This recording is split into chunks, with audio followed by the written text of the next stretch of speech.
හොඳයි අපි ඊළඟසේ කතා කරන්නේ 8 වෙනි ප්‍රශ්නේ. අපි මේ දක්වා 2021 ජනවාරි ප්‍රශ්න පත්‍රයේ ප්‍රශ්න 7ක් සාකච්ඡා කළා.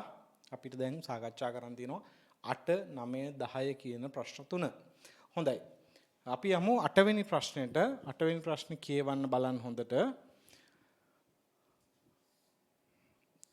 ප්‍රශ්නෙන් බැලුවොත් අපෙන් අහලා තියෙන්නේ ඔබ විසින් කළ යුතු දෑ කාර්තු සඳහා භාවිතා කළ ඍජු ද්‍රව්‍ය කිලෝග්‍රෑම් ගණනය කරන්න. පහත සඳහන් විචලනයන් ගණනය කරන්න. අයවැයගත දායකයේ සහ සත්‍ය දායකයේ සැසඳීමේ මෙහෙයුම් ප්‍රකාශනයක් පිළිල කරන්න. රයිට්. දැන් අපිට බැලුවහම පේනවා පුතා. ඔයාලට බැලුවහම පේනවා පුතා මේ ප්‍රමිති පිරිවැය පත්‍රිකාව දීලා තියෙනවා. ප්‍රමිති පිරිවැය පත්‍රිකාව. ඒකේ දීලා තියෙන්නේ විචල්්‍ය පිරිවැය දක්වා පමණයි. ස්ථාවර පිරිවැය නැහැ. ඒකින්ද ප්‍රමිත දායකයේ තියෙන්නේ. ආන්තික පිරිවැය කරන ආකෘතියට තමයි ප්‍රමිති පිරිවැය පත්‍රිකාව දීලා තියෙන්නේ. අයවැයගත විකුණුම් නිෂ්පාදනය දීලා තියෙනවා 5000යි. ආදායම් ප්‍රකාශනයෙන් උපුටගත්ත තොරතුරු ටිකක් දීලා තියෙනවා. සත්‍ය තොරතුරු. සත්‍ය විකුණුම් හෝ නිෂ්පාදන ඒකක ඇත්තටම ආදායම ඍජු ශ්‍රම පිරිවැය සත්‍ය විචල්්‍ය පොදුකාර්ය සත්‍ය ඒවා දීලා තියෙනවා. විචලනයන් කීපයකුත් ගණනය කරලම දීලා තියෙනවා ගානේ. රයිට්.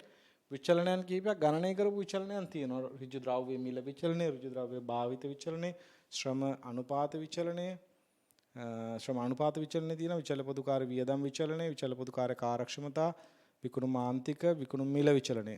ඔක්කොම විචලනයන් ටික ගණනය කරලා තියෙනවා. ශ්‍රම කාර්යක්ෂමතා විචලනය අරුණහම ඒ දෙක අහලා තියෙනවනේ මේ ශ්‍රම මිශ්‍රණ සහ පළදා විචලනය නේ. ශ්‍රම කාර්යක්ෂමතා විචලනය නැවත බෙදෙනවා මිශ්‍රණ සහ පළදා විදිහටනේ. හරි. කමන්න අපි එතනට යමු. එතනට ගිහිල්ලා බලමුකෝ. රයිට්. හරි. දැන් එහෙනම් ගාන පිළිබඳ ඔළුවට අදහසක් ගත්තා. ගානේ දීලා තිබ්බා ප්‍රමිති පිරිවැය පත්‍රිකාව දීලා තිබුණා. ඊට පස්සේ සත්‍ය පිරිවැය සහ ආදායම් තොරතුරු නිෂ්පාදනයේ පිළිබඳ තොරතුරු දීලා තිබුණා. ඊට පස්සේ විචලනයන් කිහිපයක් ගණනය කළා දීලා තිබුණා. රයිට්. අපේ මුලින්ම අහනවා කාර්තු සඳහා භාවිතා කළ සත්‍ය ඍජු ද්‍රව්‍ය කිලෝග්‍රෑම් ගණනය කරන්න. දැන් මෙහෙම එකක් දුන්න ගමන් අපි පොඩ්ඩක් කලබල වෙනවා. ඇයි? දැන් අපෙන් අහන්නේ සත්‍ය ඍජු ද්‍රව්‍ය භාවිතය. ඍජු ද්‍රව්‍ය භාවිතය. ඒකනේ අහලා තියෙන්නේ. භාවිතා කළ සත්‍ය ඍජු ද්‍රව්‍ය. අපි මේක කොහොමද ගණනය කරන්නේ? නේද? සත්‍ය ඍජු ද්‍රව්‍ය ප්‍රමාණය ගණනය කරන්නේ කොහොමද කියන ප්‍රශ්නේ අපිට එනවා. නේද? හරි. අපිට මොකද්ද කරන්න පුළුවන්? අපි දන්න දේ කරද හැකිනේ. මොකද්ද අපි දන්න දේ? දන්න දේ නම් ඉතින් අපි අර ෆෝමැට් එකටනේ පුරුදු වෙලා හිටියේ පුතා කොහොමද? සත්‍ය භාවිතයේ වැඩි කිරීම සත්‍ය මිල. ඊට පස්සේ සත්‍ය භාවිතයේ වැඩි කිරීම ප්‍රමිත මිල. ඊට පස්සේ ප්‍රමිත භාවිතයේ වැඩි කිරීම ප්‍රමිත මිල. ඕකනේ නේ. අපි මේකට කිව්වා මිල විචලනය කියලා. මේකට කිව්වා භාවිත විචලනය කියලා. අපි දන්නේ ඕකනේ ක්‍රමේ නේද? දැන් අපෙන් අහන ප්‍රශ්නෙන් අහන්නේ මොකද්ද පුතා? අපෙන් අහන්නේ සත්‍ය භාවිතය, ද්‍රව්‍ය භාවිතය කිලෝග්‍රෑම්. මේක තමයි විභාගෙට අහලා තියෙන්නේ. රයිට්? හැබැයි අපි දැන් මේක කොහොමද හොයන්නේ? අපි බලමු දන්න ඒවා. නේ අපිට පුළුවන් එක්ක උඩින් ඉඳලා පල්ලෙහාට යන්න. නැත්නම් පහළින් ඉඳලා උඩට යන්න පුළුවන්. දැන් මේකේ බැලුවාම තොරතුරු වල පුතා අපි දැක්ක දෙයක් තමයි. තොරතුරු වල ඔබ දැක්ක දෙයක් තමයි මේ අමුද්‍රව්‍ය වල සත්‍ය භාවිතය කොහෙවත් දීලා තිබ්බේ නෑ මේ. අමුද්‍රව්‍ය වල සත්‍ය භාවිතය දීලා තිබ්බේ නෑ. ශ්‍රම පිරිවැය වල දීලා තිබ්බ සත්‍ය. විචල්්‍ය පොදුකාර්ය සත්‍ය දීලා අමුද්‍රව්‍ය වල දීලා නෑ. නේ? රයිට්. හැබැයි විචලනයන් දීලා තිබ්බා මේ. ද්‍රව්‍ය මිල විචලනය දීලා තිබ්බනේ. මේ ගානේ පුතා දීලා තියෙන ද්‍රව්‍ය මිල විචලනය.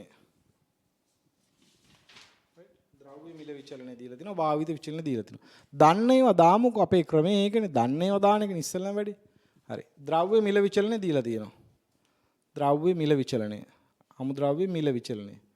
3,61,760ක් අවාසි. ඒක දන්නවා අපි.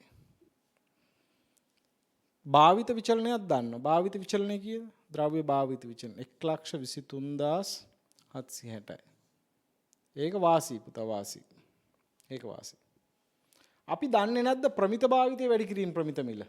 දන්නවනේ දෙයියනේ. ඒක දන්නවනේ. ඒක කොහොමද අපි දන්නේ? මොකද්ද ප්‍රමිත භාවිතය කියන්නේ හැම වෙලාවෙම? සත්‍ය නිෂ්පාදනයේ ප්‍රමිත භාවිතය. සත්‍ය නිෂ්පාදන ප්‍රමිත භාවිතය. මේ ගානේ බලන්න පුතා සත්‍ය නිෂ්පාදනය එක කීයද? සත්‍ය නිෂ්පාදනයේ ප්‍රමිත භාවිතය ප්‍රමිත භාවිතය. සත්‍ය නිෂ්පාදන 4760යි. right? සත්‍ය නිෂ්පාදන 4760යි ගානේ දීලා තිනවා සත්‍ය නිෂ්පාදන 4760යි. ප්‍රමිත පිරිවැය පත්‍රිකාවේ දීලා තියෙනවා ප්‍රමිත භාවිතය කිලෝග්‍රෑමයක රුපියල් 65 බැගින් කිලෝග්‍රෑම් 8යි. කිලෝග්‍රෑම් 8යි. එහෙනම් ප්‍රමිත භාවිතය කිලෝග්‍රෑම් 8යි. ඒකකයකට. එහෙනම් ඔන්න ප්‍රමිත භාවිතය අපිට ගණනය කරගන්න පුළුවන් මේ ගානේ. ප්‍රමිත භාවිතය ගණනය කරගන්න පුළුවන් 4760 වැඩි කිරීම 8. ප්‍රමිත භාවිතය. ප්‍රමිත භාවිතය කිලෝග්‍රෑම් 38080යි. ප්‍රමිත මිල කීයද? 65යි.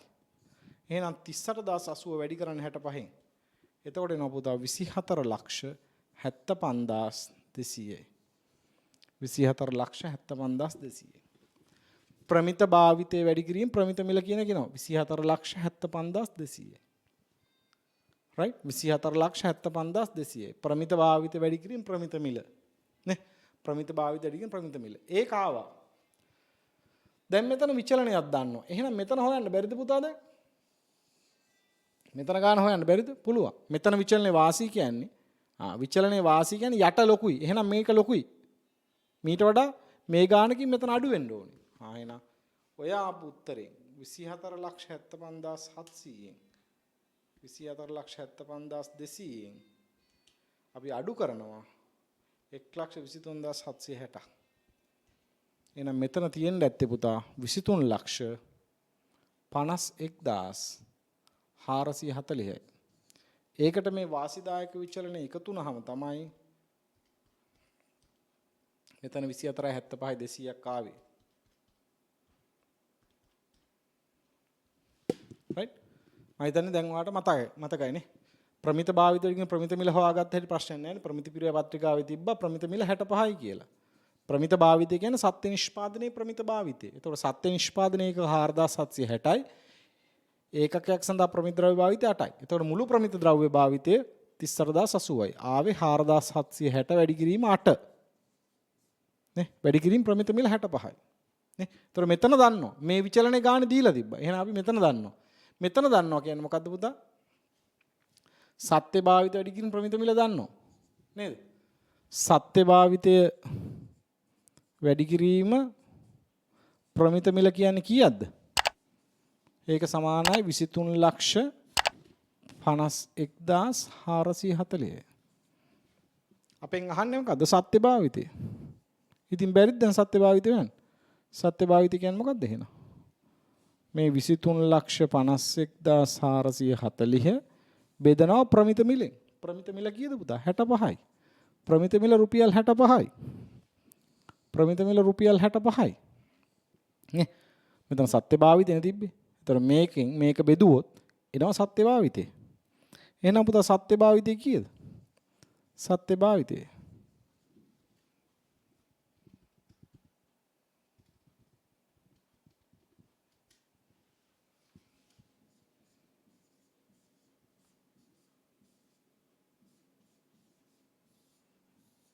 සත්‍ය භාවිතයේ ද්‍රව්‍ය කිලෝග්‍රෑම් 36,176යි. සත්‍ය භාවිතයේ ද්‍රව්‍ය කිලෝග්‍රෑම් 36,176යි. නේද? right. එහෙනම් මම හිතනවා ඒකට පිළිතුර ඔබ හැමෝටම ගන්න පුළුවන්. නැවතත් ගාන දිහා හොඳට බලන්න. හොඳට බලන්න අපි කොහොමද ප්‍රමිත පරිවැයකරණයේදී මේ වගේ ප්‍රශ්නයක් නේද?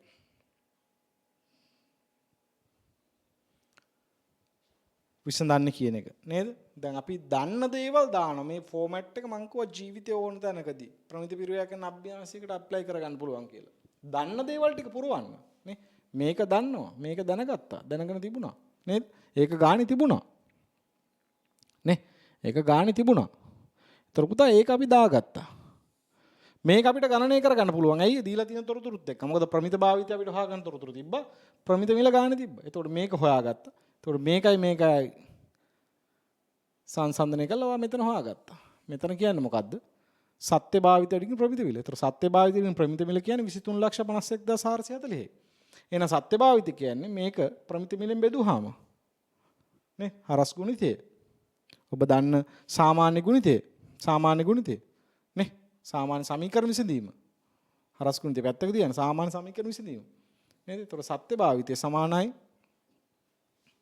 නේ සත්‍ය භාවිතය සමානයි කිලෝග්‍රෑම් 36176 කියන එක අපි ගණනය කළා. නේද? මං හිතනවා මේක දැන් ඔයාලට පුළුවන් කියලා. රයිට්? ඒක ගණනය කරගත් ආකාරය ඔබට පැහැදිලි. රයිට්? එහෙනම් මේ වගේ ප්‍රශ්න උනත් අපිට මේ ආකාරයට විසඳන්න පුළුවන්. රයිට්? ඒක පොඩි ප්‍රශ්නයක් ලකුණු 2යි ඔබට ලැබෙන්නේ ප්‍රශ්නෙට. ඒක දෙවෙනි කොටසට යනවා අපි. දෙවෙනි කොටසට. දෙවෙනි කොටසෙන් අහන්නේ පුතා මොකද්ද? B. ඒ හරි දැන් අපි ඒ වලට උත්තර ලිව්වා. නේ? ඒ හරි. දැන් අපි ඉන්නේ B වලට. පහත සඳහන් විචලනයන් ගණනය කරන්න. ශ්‍රම මිශ්‍රණ විචලනය සහ ශ්‍රම ඵලදා විචලනය. නේ? ශ්‍රම මිශ්‍රණ විචලනය, ශ්‍රම ඵලදා විචලනය. බලමු අපි තොරතුරු තියනවද කියලා ගණනය කරන්න. නේ? තොරතුරු තියනවද කියලා. දැන් මේකේ පුතා බලන්න ප්‍රමිති පිරිවැය පත්‍රිකාව තිබ්බනේ. ඒ වගේම පුහුණු ශ්‍රමයේ සත්‍ය පැය ගාන සත්‍ය පිරිවැය ඒ ඔක්කොම ටික දීලා තියෙනවා. නේ? එහෙනම් ඉතින් අපිට හොයන කෙච්චර දෙයක් නෙමෙයි. ශ්‍රමයේ වර්ග දෙකක් තිබ්බා. පුහුණුයි නුපුහුණුයි නේ. ප්‍රමිති පිරිවැය පත්‍රිකාවේ තියෙනවා. ප්‍රමිති මිශ්‍රණය, පුහුණු ශ්‍රමය. පුහුණු ශ්‍රමයේ මිනිත්තු 15යි. නුපුහුණු ශ්‍රමයේ පැය 1යි. මිනිත්තු 15යි කියන්නේ 60න් 15යි මේක 60න් 60යි කියන්නේ පැය 1යි. රයිට්? හරි. අපි එහෙනම් මේ දැනුමත් අරගෙන බලමු මේකේ කොහොමද විසඳන්නේ කියලා දෙවෙනි කොටසට අදාළ පිළිතුර. රයිට්. එහෙනම් B ශ්‍රමයේ සම්බන්ධයෙන් අපිට ගණනය කරන්න තියෙනවා මිශ්‍රණ සහ ඵලදා විචලන. අපි ගණනය කිරීම කළා. මම හිතනවා දැන් කිරි කජු වගේ ඇති ළමයින්ට මේව ගණනය කරන එක. රයිට්. අපි එන ඉස්සෙල්ලම දානවා ශ්‍රමයේ සත්‍ය පැය වැඩි කිරීම සත්‍ය රේටය. අපි එතනින්ම පටන් ගමු කමක් නැහැ. නේ? සත්‍ය පැය වැඩි කිරීම සත්‍ය රේටය. එතකොට එනවා සත්‍ය ශ්‍රම පිරිවැය. සත්‍ය ශ්‍රම පිරිවැය දීලා තියෙනවා. නේද? පුහුණු නුපුහුණු. පුහුණු නුපුහුණු එකතුව.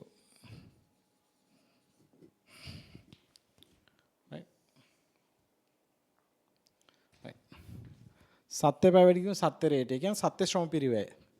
සත්‍ය ශ්‍රම පිරිවැය පුහුණු පුතා 440700. ඒක ආවේ කොහොමද? සත්‍ය පැය 1130යි වැඩි කිරීම සත්‍ය රේටය 390යි. නුපුහුණු 8,91,000යි. ඒක ආවේ කොහොමද? පැය 4950යි සත්‍ය රේටය 180යි. ඒ දෙක එකතුව. රයිට් එකතු කරලා දාගන්න. ඊගාට පුතා සත්‍ය පැය වැඩි කිරීම ප්‍රමිත රේටය. ඒක තමයි අපි කිව්වේ ශ්‍රම අනුපාත විචලනය කියලා. ශ්‍රම අනුපාත විචලනය. සත්‍ය පැය 1130යි. පුහුණු ප්‍රමිත රේටය. ප්‍රමිත පිරිවැය පත්‍රිකාවේ බලන්න. ප්‍රමිත පිරිවැය පත්‍රිකාව බැලුවහම පේනවා පුහුණු ශ්‍රමයේ පැයකට 380යි. ප්‍රමිත රේටය 380යි. එන 1130 වැඩි කරන්න 380යි. 1130 වැඩි කිරීම 380. 4,29,400. එහෙනම් යට පොඩි 440යි 700යි උඩ. වෙනස 11300ක් අවාසි. අවාසීනේ පුතා ඉතින් මේක. ඇයි අවාසි කියන්නේ මේ ඇත්ත රේට් එක 390යි. සත්‍ය රේට් එක. ප්‍රමිත රේට් එක 380යි. පැයකට 10 ගානේ. ඉතින් පැය 11,130කට 11300ක් අවාසි. ඒතර සත්‍ය පැය 4950යි නුපුහුණු ප්‍රමිත රේටය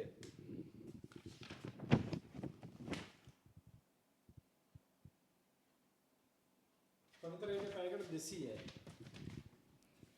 ප්‍රමිත රේටය පැයකට 200යි. 4950 වැඩි කිරීම 200. 9,90,000යි. ඍණ 8,91,000යි.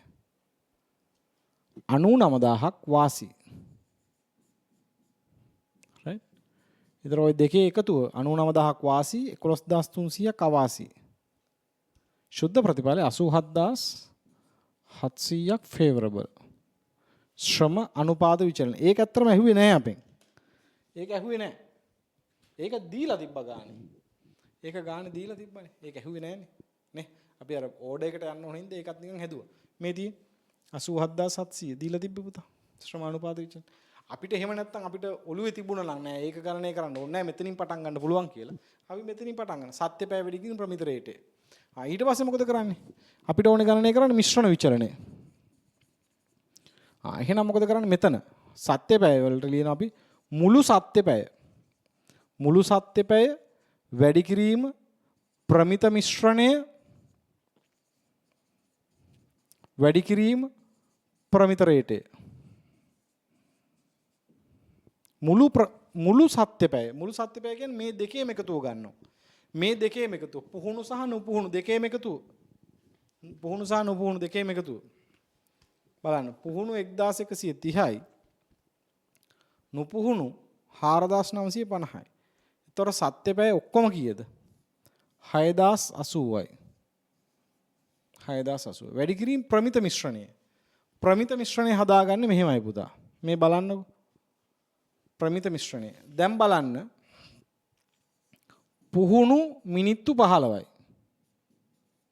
නුපුහුණු මිනිත්තු 60යි. පැයක් කියන්නේ මිනිත්තු 60යිනේ. නේ? හරි. එහෙනම් මිනිත්තු 15 ඒවා 1යි මිනිත්තු 15 ඒවා 4යි.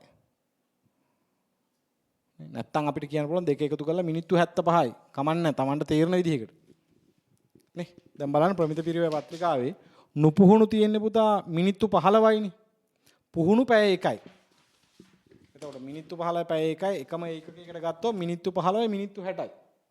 එතකොට මිනිත්තු 75න් පුහුණු තියෙන්නේ 15යි. නුපුහුණු තියෙනවා මිනිත්තු 75න් 60ක්. ඕක තමයි ප්‍රමිත මිශ්‍රණය. මේක තමයි ප්‍රමිත මිශ්‍රණය. සරලව කිව්වොත් 1:4. අපි හිතමු එහෙම තේරුන්නේ නැහැ කියලා අපි කරනවා ප්‍රමිත මිශ්‍රණය. 60න් මෙතන 75න් 15යි පුහුණු. 75න් 15යි. ප්‍රමිත මිශ්‍රණය 75න් 15යි. ප්‍රමිත රේට් එක 380යි. වැඩි කරන්න.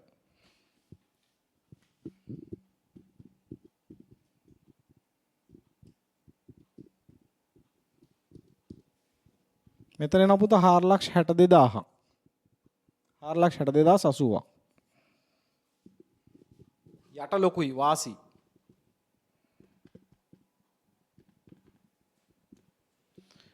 තිස්දෙදාස් 680ක් favorable. 32680ක් ඔන්න පුතා විචලනයේ වාසිදායකයි. 32680ක් විචලනයේ වාසිදායකයි. ඊට පස්සේ මෙතනට එනවා. මුළු සත්‍ය පැය 6080යි. ප්‍රමිත මිශ්‍රණය මේක 75න් 60යිනේ පුතා. නේ මේ බලන්නකෝ. 75න් 60යිනේ මේ. ඔක්කොම මිනිත්තු 75යි ඒකකයක් හදන්න. පුහුණු විනාඩි 15යි. විනාඩි 60යි නුපුහුණු. ඒ කියන්නේ ඔක්කොම මිනිත්තු 75න් 60ක් තමයි ප්‍රමිත මිශ්‍රණය. එහෙනම් ප්‍රමිත රේටය 200යි. වැඩි කරලා ගන්න.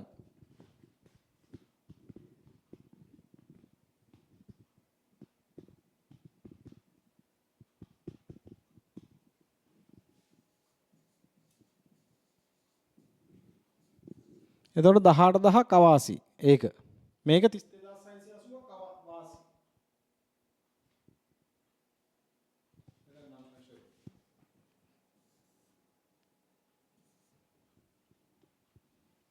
නවලක්ෂ 72800යි මෙතන.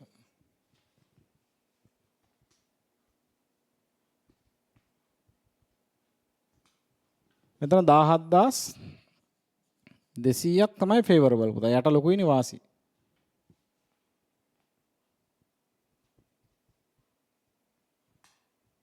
තර 15480ක් වාසි ශුද්ධ ප්‍රතිඵලය. මිශ්‍රණ විචලනය. මිශ්‍රණ විචලනය 15480ක් වාසි. ඊට පස්සේ පුතා මිශ්‍රණ විචලනය හරි දැන් අපි ගණනය කළා. අපේ පේපර් එක ඇහුවේ පළවෙනියටම ඇහුවේ B වල ඒක නේ. B කොටසේ එක ඇහුවේ මිශ්‍රණ විචලනය. ඊට පස්සේ පළදා විචලනය. ඊට පස්සේ අපිට පුළුවන් කෙලින්ම ගන්න පුතා මේක ප්‍රමිත පැය. ඒ කියන්නේ අදාළ ශ්‍රේණියේ ප්‍රමිත පැය ගන්න ප්‍රමිත රේටේ වැඩි කරනවා. රයිට්. ඒකට අපි කියන පළදා විචලනය කියලා. පළදා විචලනය. ප්‍රමිත පැය. ප්‍රමිත පැය කියන්නේ මෙන්න මේ කැටගරි එකකින් මේකේ තියෙන පුහුණුනේ. පුහුණු වල ශ්‍රම පැය ප්‍රමිත ශ්‍රම පැය කීයද? දැන් පුතා නිෂ්පාදනය කරලා තියෙන්නේ 4760යි. 4760යි. නේද? 4761. ඒකකයක් හදන්න ගිහිල්ලා තියෙනවා මිනිත්තු 15ක්. මිනිත්තු 15ක් කියන්නේ පැය වලින් නම් 60න් 15යි. ප්‍රමිත රේටේ 380යි. නේද? සත්‍ය නිෂ්පාදනයේ ප්‍රමිත පැය ගන්න මේකනේ පුතා. සත්‍ය නිෂ්පාදන ප්‍රමිත පැය ගන්න. 4760 වැඩි කරා 15න් බෙදුව 60න් පැය වලින් ගන්න ඕනින්ද. එතකොට එනවා ප්‍රමිත පැය. ප්‍රමිත පැය වැඩි කිරීම ප්‍රමිත රේටේ.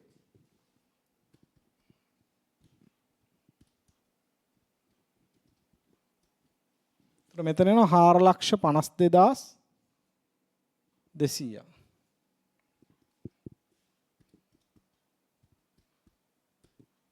9880ක් ඇඩ්වර්ස් පුතා මේ. යට පොඩිනේ නේ. ප්‍රමිතට වඩා ඇත් එක වැඩි. 4880ක් පිරිවැය පැත්තෙන් අවාසි පළදා විචලනය. ශ්‍රම පළදා විචලනය අවාසි. නේද? ශ්‍රම පළදා විචලනය අවාසි. එතන මේකේ සත්‍ය නිෂ්පාදන 4760යි. එතකොට එකකට පැය එකක් ඕනේ පුතා. ප්‍රමිත රේටේ 200යි. නේද? සත්‍ය නිෂ්පාදනයේ ප්‍රමිත පැය ගන්න තමයි 4760 වැඩි කිරීම එක කියන්නේ. ප්‍රමිත පැය. ප්‍රමිත පැය කියන්නේ සත්‍ය නිෂ්පාදන ප්‍රමිත පැය. සත්‍ය නිෂ්පාදනයේ ප්‍රමිත නුපුහුණු පැය ගන්න වැඩි කරා ප්‍රමිත රේටේ.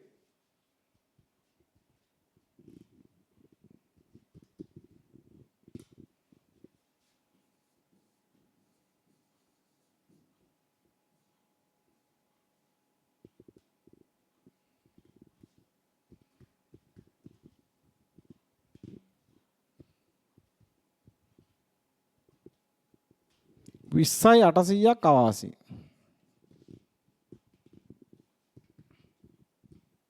ශුද්ධ ප්‍රතිඵලය 30680ක් අවාසි. 30680ක් අවාසි. රයිට්. එතකොට අපි ශ්‍රම මිශ්‍රණ විචලනය සහ ශ්‍රම පළදා විචලනය ගණනය කළා.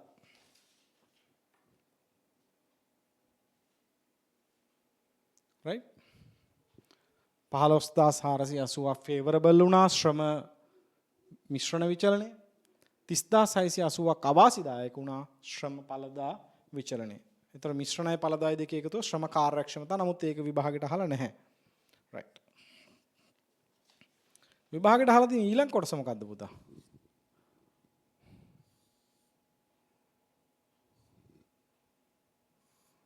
රයිට්. ඊළඟට අහනවා මේ ප්‍රශ්නෙම ඊළඟට අහන්නේ මොකද්ද? අයවැයගත දායකය සහ සත්‍යදායක සැසඳීමේ ප්‍රකාශනයක් පිළිල කරන්න. අයවැයගත දායකය සත්‍යදායකය. රයිට්. එහෙනම් අපි මොකද කරන්නේ?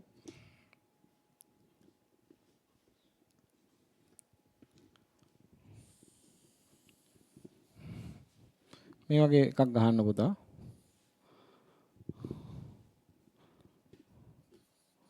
ලාභ සැසඳුම් ප්‍රකාශනය ලාභ සැසඳුම් ප්‍රකාශනය නැත්නම් මෙහියුම් ප්‍රකාශනය ලාභ සැසඳුම් මෙහියුම් ප්‍රකාශනය රුපියල් ඉස්සලම දාන උඩිම දාගන්න අයවැයගත දායකය අයවැයගත ඒක කීයද පුතා මේ ගානේ තිබ්බා නේ මේ ගානේ තිබ්බ පුතා අයවැයගත ඒකක 5000යි අයවැයගත ඒකක 5000යි අයවැයගත ඒකක 5000යි ඒකකයක අයවැයගත දායකය 410යි එහෙනම් 5000 වැඩි කරන්න 410යි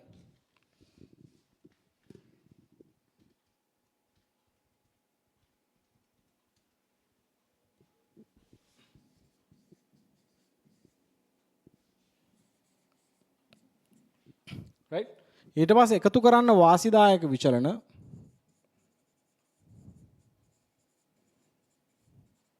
රූල් 7ක් 8ක් තියන්න ඊට පස්සේ අඩු කරන්න අවාසිදායක විචලන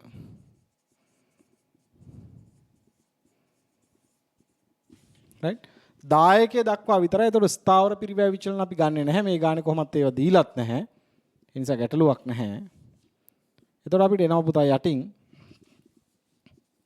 සත්‍ය දායකේ ඔබට ගණනය කරගන්න පුළුවන් වෙයි right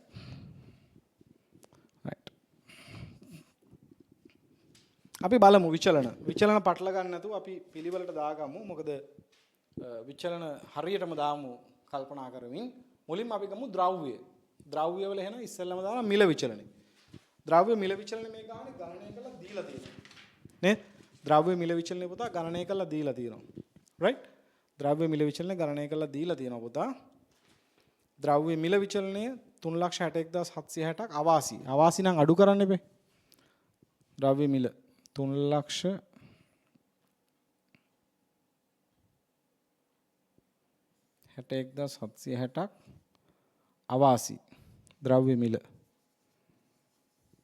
ද්‍රව්‍ය භාවිත වාසි ද්‍රව්‍ය භාවිත විචලන වාසි 1,23,760යි. ඒතර ද්‍රව්‍ය වල විචලන දෙකම දැම්ම හරි. ඊට පස්සේ ශ්‍රම අනුපාත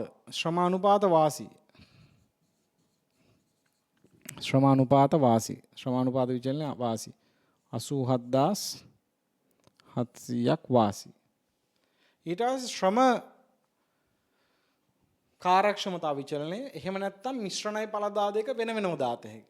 දැන් අපි ගණනය කරේ මිශ්‍රණ හා පළදානේ. සාමාන්‍යයෙන් අපි උපවිචලනයන් ගණනය කරොත් උපවිචලනයන් තමයි දාන්නේ. ඒ නිසා ශ්‍රම මිශ්‍රණයි පළදායි දානවා. දැන් අපි ගණනය කරා. නේ? දැන් අපි ගණනය කරා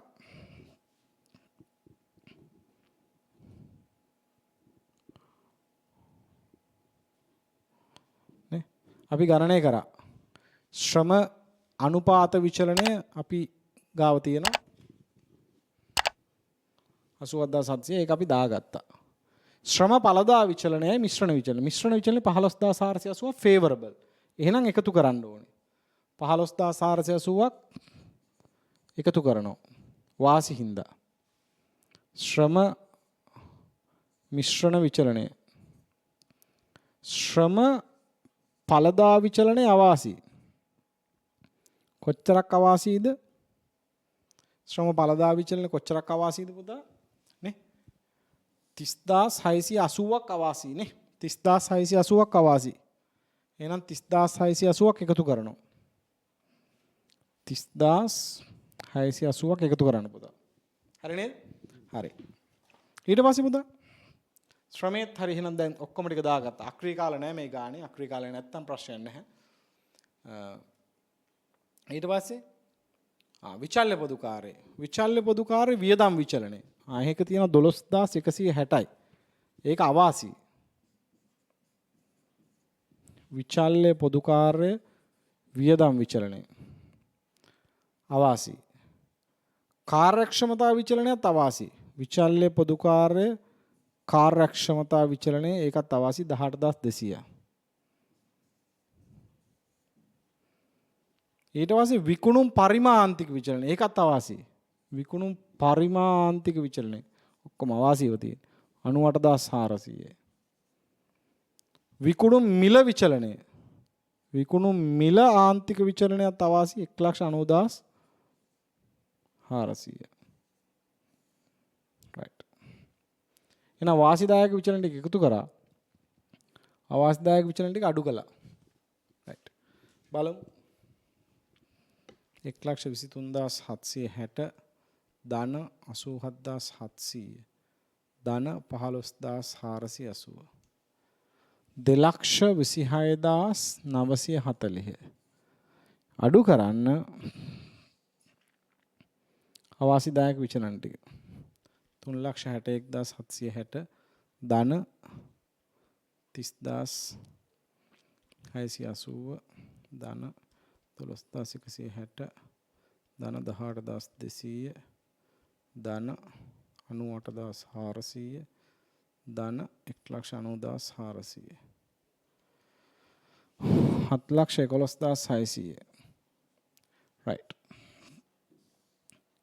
එහෙනම් අපි 20,50,000ට එකතු කරනවා 2,26,940ක් අඩු කරනවා අවාසිදායක විචලන වල එකතුව 7,11,600. එතකොට එනවා සත්‍ය දායකය. එතකොට ඔබට ලැබෙවි සත්‍ය දායකය පුතා 15,65,340ක්. 15,65,340ක් සත්‍ය දායකය. නේද? අපි අයවැයගත දායකයට සත්‍ය විචලනයන් වාසිදායක විචලනයන් එකතු කරා අවාසිදායක විචලන අඩු කරා. එතකොට අපිට ගන්න පුළුවන් සත්‍ය දායකය. නේ? අයවැයගත දායකය අරගෙන ඒකට එකතු කළා වාසිදායක විචලන. අඩු කළා අවාසිදායක විචලන. නේ? එතකොට ඔබට එනවා සත්‍ය දායකය. right? අයවැයගත දායකයට වාසිදායක විචලන ටික එකතු කරා අවාසිදායක විචලන අඩු කළා. එතකොට ඔබට ලැබෙනවා මොකද්ද? සත්‍ය දායකය. ඔබ විචලතාවල වීඩියෝස් ටික ඔක්කොම බලලා තියෙනවා නම් දැන් මම හිතනවා මේ ප්‍රශ්නය ඇත්තට මගෙත් එක්ක කරන්න දෙයක් නැති තරම් ඔයාලට බොහොම පහසුවෙන් මම හිතනවා විසඳන්න පුළුවන් කියලා. right. එහෙමනම් පුතා අපි මේ ප්‍රශ්නෙට සම්පූර්ණම උත්තර දුන්නානේ. right. මේ ප්‍රශ්නේ තව මොන හරි අහලා තිබුණාද? නෑ. ලකුණු 15ක්. ලකුණු 15ක් කියන්නේ සාමාන්‍ය විනාඩි කීයද? නේ? 15 වැඩි කරන්නේ 1.8න්. එකකට විනාඩි 1.8ක් තියෙනවා. විනාඩි 27ක් තිබුණා මේ ප්‍රශ්නෙට. නේ? මේ ප්‍රශ්නෙට විනාඩි 27ක් තිබුණා පුතා. මිනිත්තු 27ක් කියන්නේ නැහැ මේ ප්‍රශ්නෙට ඇත්තටම. මේ ප්‍රශ්නෙට ඔබ හොඳට දැන් පුරුදු නම් ඔබට බොහොම පහසුවෙන් මේක විසඳ ගන්න පුළුවන්. ලකුණු 15ක් තිබුණා. විනාඩි 27ක් කාලයක් ඒකට තිබුණා. මම හිතනවා මේක විනාඩි 15කින් 20කින් විසඳන්න පුළුවන්. හොඳට මතක තියාගන්න කවුරු හරි හිතනවා නම් තවත් දුරටත් විචලතා අමාරුයි කියලා පුතා. මම කියනවා විචලතා තමයි ඔබට ලේසිම. නේද? විචලතා වලට ලකුණු ගන්න ලේසියි. මොකද හරිම ස්ට්‍රේට් ෆෝවර්ඩ් ප්‍රශ්න ඉන්නේ. බොහොම ලේසියෙන් උත්තර ලියන්න පුළුවන්. ඉතින් හොඳට ඒ තියරි පාඩම් ටිකත් බලන්න. දැන් ඔබට මම හිතනවා ප්‍රශ්න පත්‍රය අපි ලකුණු 60කට විතර ආසන්නව සාකච්ඡා කළා. ඒ වගේම ඔබට ඒවා බොහොම පහසුයි කියලා දැන් තේරුණා. right. අපි එහෙනම් ඊළඟ ප්‍රශ්නෙට යමු. right. අපි ඊළඟ ප්‍රශ්නෙට යනවා.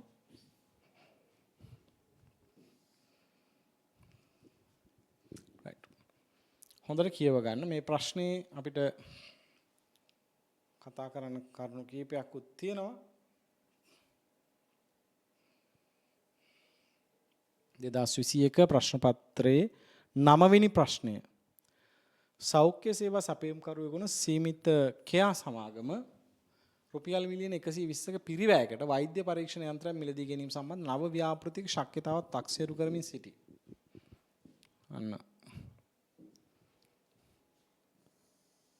මිලියන 120ක යන්ත්‍රය මිලට ගන්නේ නම් එක් පරීක්ෂණයක් වෙනුවෙන් ඍජු ද්‍රව්‍ය සඳහා රුපියල් 540ක්ද එක පරීක්ෂණයක් වෙනුවෙන් ඍජු ද්‍රව්‍ය 540ක්ද ඍජු ශ්‍රමය 320ක්ද විචල්්‍ය පොදුකාර 100ක්ද වශයෙන් ඇස්තිමේන්තු කර ඇත. සමාගම එක් පරීක්ෂණයක් වෙනුවෙන් රුපියල් 2000 බැගින් ණය කරයි. හරියට PCR ටෙස්ට් වගේ තමයි කියලා හිතන්න. ඔන්න PCR එකේ කොස්ට් එක තියෙනවා. නේ? ඍජු ද්‍රව්‍ය යනවලු එක ටෙස්ට් එකක් කරන්න 540ක්. ශ්‍රමයට ගෙවන්න යනවලු 320ක්. විචල්්‍ය පොදු කාර්යය රුපියල් 100ක් යනවලු. ඉදිරි වර්ෂ 5 සඳහා පරීක්ෂණ සඳහා ඇති ඉල්ලුම පහත පරිදි වේ අපේක්ෂා කරේ. පරීක්ෂණ ගණන 1 2 3 4 5 කියලා දෙනවා. ඒ වගේ පරීක්ෂණ වාර ගණන දීලා දෙනවා අපේක්ෂා කරන. right. අවුරුදු 5ක් තියෙනවා. වාර්ෂික ස්ථාවර පොදු කාර්ය මිලියන 30ක් වේ අපේක්ෂා කර තිබේ. ස්ථාවර පොදු කාර්ය මිලියන 30යි. එහි වර්ෂ 5ක ඵලදායී ජීව කාලය පුරා සරල මාර්ගයෙන් ෂෙයා ඇතුළත් වේ. අන්නේ මිලියන 30 ඇතුලේ ෂෙයා වීම තියනවලු. ස්ථාවර පොදු කාර්ය මිලියන 30 ඇතුලේ ෂෙයා වීම තියනවලු වාර්ෂික. ෂෙයා ඇතුළත් වේ. සීමිත ක්‍රියා සමාගම වාර්ෂිකව 128ක අනුපාතය යටතේ ආදායම් බදු ගෙවන අතර. අන්න හොඳයි. ආදායම් බදු තියෙන ගාන. බදුත් තියෙනවා. ලේසි නෑ වැඩේ දැන්. right. ලේසි නෑ මම කියා දෙන්න බොහොම සරලව හදන හැටි. right. අපි මේ ගාන බොහොම හෙමින් සාකච්ඡා කරනවා. right. බොහොම හෙමින් සාකච්ඡා කරනවා.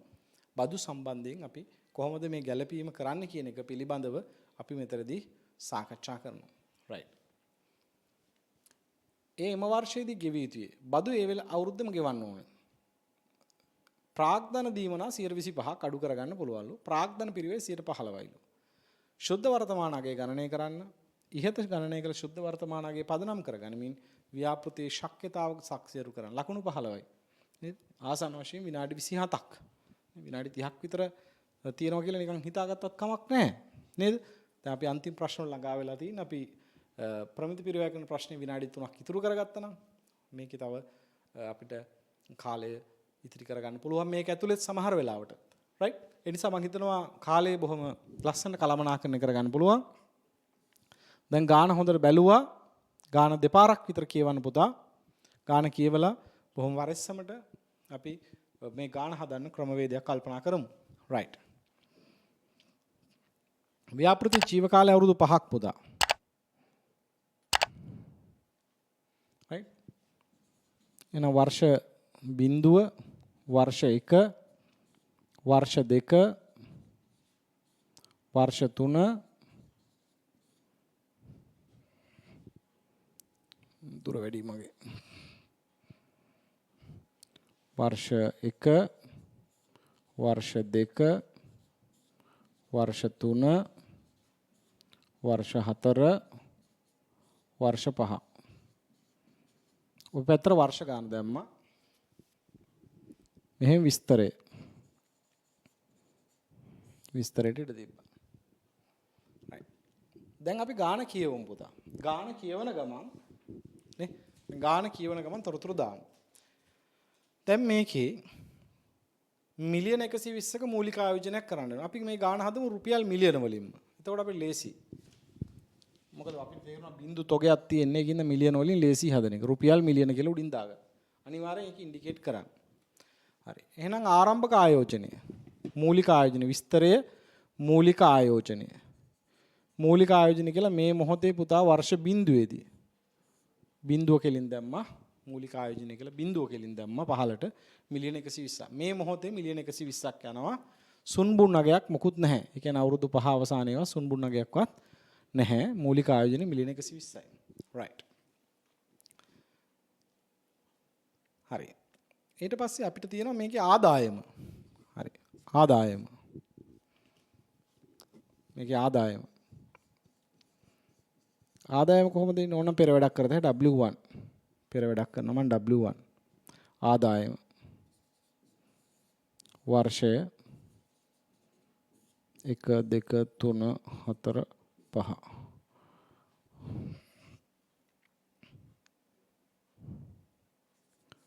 ආදායම. ආදායම අපිට කියන මේ පරීක්ෂණයේදී රුපියල් 2000 ගාන එනවා කියලා. රුපියල් 2000යි. එක පරීක්ෂණයක ආදායම 2000යි. පළවෙනි වර්ෂේ පරීක්ෂණ කරනවා 50000. 50000. ඒතර 2000 වැඩි කරන 50000යි. මම මේක මිලියන වලින් ගන්නවා. 2050 වැඩි කරාම පුතා මිලියන 100ක් කියලා එන්නේ. දෙවෙනි අවුරුද්දේ පරීක්ෂණ 50000යි. ඒත් මිලියන 100යි ආදායම. තුන්වෙනි අවුරුද්දේ 54000ක්. එන රුපියල් 2000 ගානේ 54000. මිලියන 108ක් එන්නේ.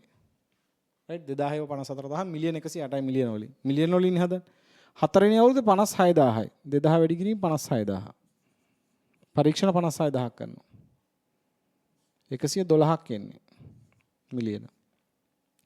පස්වෙනි අවුරුද්දේ පුතා 2000ක් 38000ක් කරන 2000 ගානේ. මිලියන 76ක්. ඔන්න අපි ගණනය කරගත්ත ආදායම. නේද? ගණනය කරගත්ත ආදායම. පෙර වැඩ යටතේ ආදායම ගණනය කරගත්තා. දැන් මම ආදායම දානවා. ආදායම. පළවෙනි අවුරුද්දේ 100යි. ධන මුදල් ප්‍රවාහ දෙවෙනි අවුරුද්දේ 100යි. තුන්වෙනි අවුරුද්දේ 108යි. 108යි. හතරවෙනි අවුරුද්දේ 112යි. පස්වෙනි අවුරුද්දේ 76යි. ඔන්න ආදායම. විචල්්‍ය පිරිවැය එකටම මම දානවා කෙලින්ම. විචල්්‍ය පිරිවැය. ඒකටත් මම පෙර වැඩක් කරනවා. විචල්්‍ය පිරිවැයත් මට මේ වගේම ගණනය කරත හැකි. හරිම ලේසි.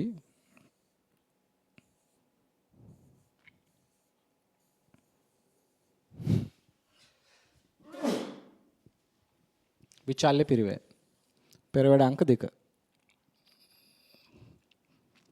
W2 මුළු විචල්්‍ය පිරිවැය.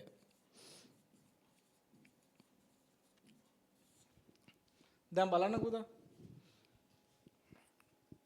විචල්්‍ය පිරිවැය යනවා එක පරීක්ෂණයකට ද්‍රව්‍ය 540යි.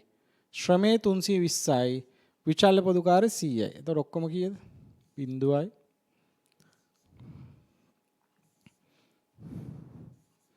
960යි නේ පොඩ්ඩක් බලන්න. 4 2 6යි 5 3 8 9 960යි. එහෙනම් 960 ගානේ පරීක්ෂණ වාර ගානේ වැඩි කරන්න. මට නම් ලේසි. ඉතින් මම අර ඉස්සෙල්ලා දාගත්ත එක මකා ගත්තේ නැහැ. පළවෙනි අවුරුද්දේ පරීක්ෂණ වාර 50000යි. 960 වැඩි කරන 50000යි. 960 වැඩි කරන 50000. දෙවෙනි අවුරුද්දේ 57000යි. තුන්වෙනි අවුරුද්දේ පරීක්ෂණ 54000යි. හතරවෙනි අවුරුද්දේ 56000යි. පස්වෙනි අවුරුද්දේ පරීක්ෂණ 38000යි. එතකොට ඔබට ලැබෙනවා විචල්්‍ය පිරිවැය. විචල්්‍ය පිරිවැය.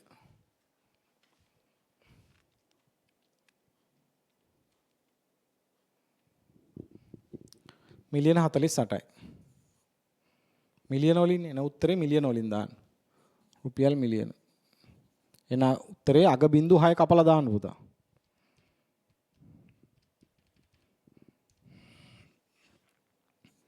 හතලිස් 8යි.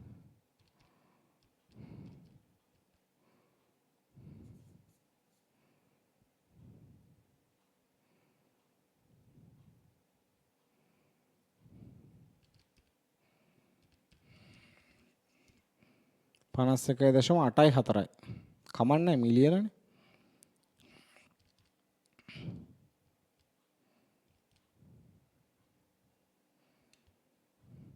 පනස් 3.76යි මිලියන. 960 වැඩි කිරීම 38. මිලියන 36.48යි. මිලියන. right.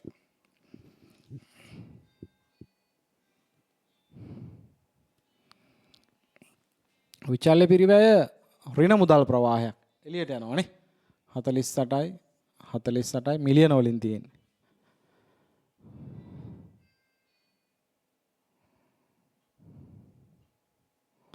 right. 51.84යි.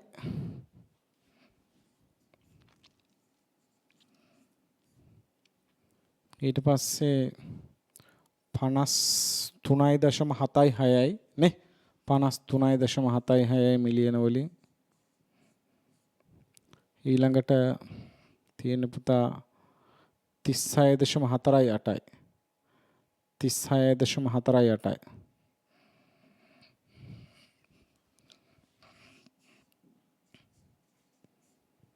right. විචල්්‍ය පිරිවැය. මේ ගානේ තව ස්ථාවර පිරිවැයක් තිබා පුතා. ගානවට කියවනවට පේනවා වාර්ෂික ස්ථාවර පොදුකාරය මිලියන 30යි. පෙර වැඩක් කරනවා ස්ථාවර පිරිවැය. W3.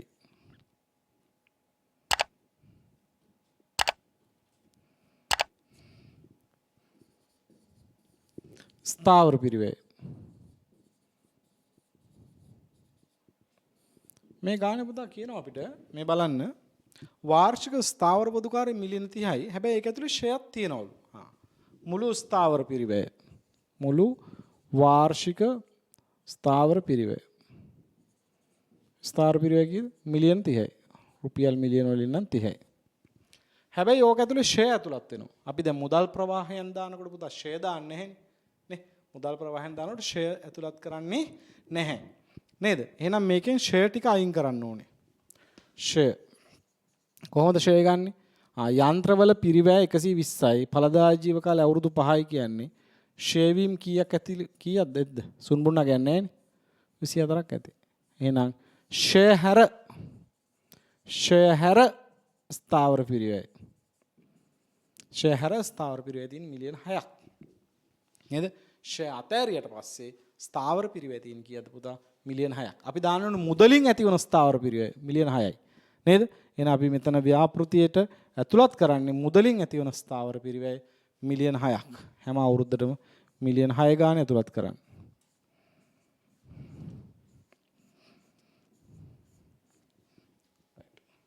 හරි? right.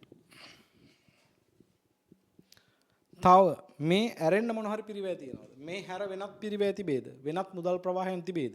ඔව්නේ තියෙනවනේ මොකද්ද? බදු තියෙනවා. බදු තියෙනවා. අන්න වැඩේ පුතා.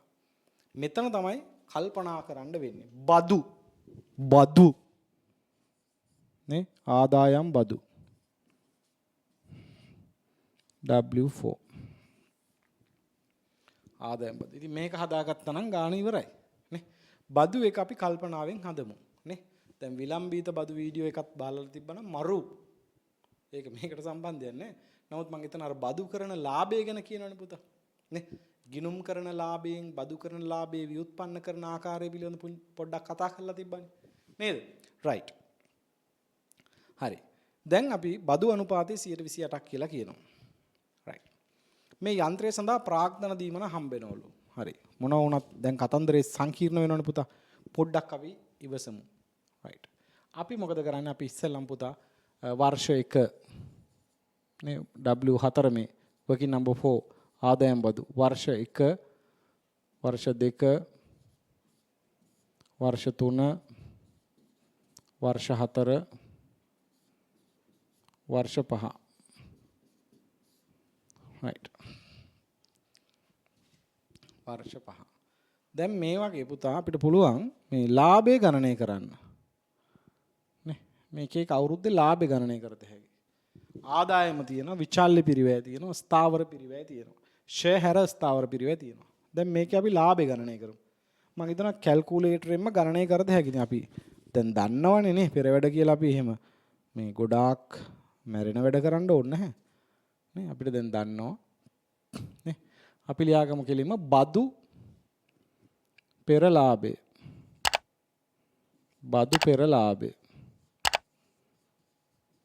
වරහන් ඇතුළේ දාමු ෂෙය හැර කියලා ෂෙය හැර මොකද අපි මෙතන ෂෙය අඩු කරලා නැහැ නේ පුතා නේද මෙතන ෂෙය අඩු කරලා නැහැ කොතනද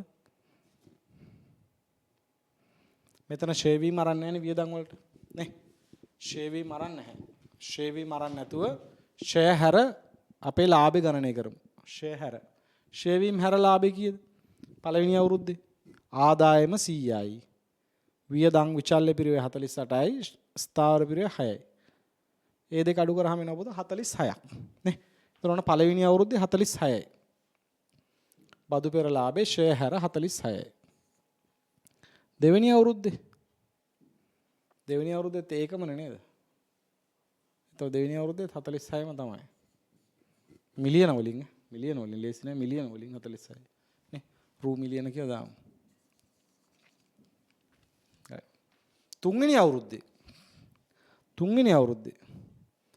තුන්වෙනි අවුරුද්දේ ෂෙය කියන වියදම අඩු කරන්න නැතු ලාභي 108 න් අඩු කරන්න 51.84යි තව 6කුයි. එතකොට එනවා 50.16යි කියලා. 50.16යි. ඊට පස්සේ හතරවෙනි අවුරුද්දේ 112 ඍණ 53.76 ඍණ 6 ෂය හැර 52.24 52.24 පස්වෙනි අවුරුද්දේ 76 නේ 76 ඍණ 36.48 ඍණ 6 33.52 33.52 බදු පෙරලාභය ෂය නැහැනේ තිබ්බේ ෂය තිබ්බනම් බදු පෙරලාභයට ෂය එකතු කරලා ප්‍රාග්ධන දීමන අඩු කරන්න ඕනේ ෂය තිබ්බේ නැහැනේ පුතා ෂය කොහොමත් අඩු කරලා නැහැ මේ ලාභෙ ගද්දි ඒකින්ද ආයෙ ෂය එකතු කරන්න ඕනේ හැබැයි අපිට දේශීය ආදායම් දෙපාර්තමේන්තුවෙන් දෙනවා මොකද්ද ප්‍රාග්ධන දීමනාවක් කොච්චරක්ද 125ක් යන්ත්‍රවලට මිලියන 120යි 125ක් කියන්නේ අපිට හම්බ වෙනවා එක අවුරුද්දකට මිලියන 30ක් එක අවුරුද්දකට මිලියන 30ක් හැබැයි හම්බෙන්නේ අවුරුදු 4ක් විතරයි පස්වෙනි අවුරුද්දේ හම්බෙන්නේ නැහැ නේ පුතා ප්‍රාග්ධන දීමනා ක්ලේම් කරලා ඉවරයි නේ 120යි යන්ත්‍රයේ පිරිවැය දේශීය ආදායම් දෙපාර්තමේන්තුවෙන් කියන අපි ප්‍රාග්ධන දීමනාව 125 ගාණ දෙනවා කියලා. එහෙනම් 125 ගානේ අවුරුදු 4ක් දුන්නාම අපි යන්ත්‍රවලට දාලා ප්‍රාග්ධන දීමනාව ක්ලේම් කරගෙන ඉවරයි. එහෙනම් මේ ලාභයෙන් ප්‍රාග්ධන දීමනාව අඩු කරනවා. ෂය එකතු කරේ නැත්තේ ඇයි කියලා අහන්න එපා. ඇයි? අය ෂය එකතු කරේ නැත්තේ. හේතුව බදු පෙර ලාභය කියන්නේ ෂය අඩු කරන්නේ නැතුව. ඒකින්ද අය එකතු කරේ නැහැ. එහෙනම් මේකට අපි කියනවා බදු කටයුතු සඳහා ලාභය. බදු සඳහා ලාභය. මෙතන 16යි මෙතන 16යි මෙතන 20.16යි මෙතන 32.24යි මෙතන 33.52 මිලියන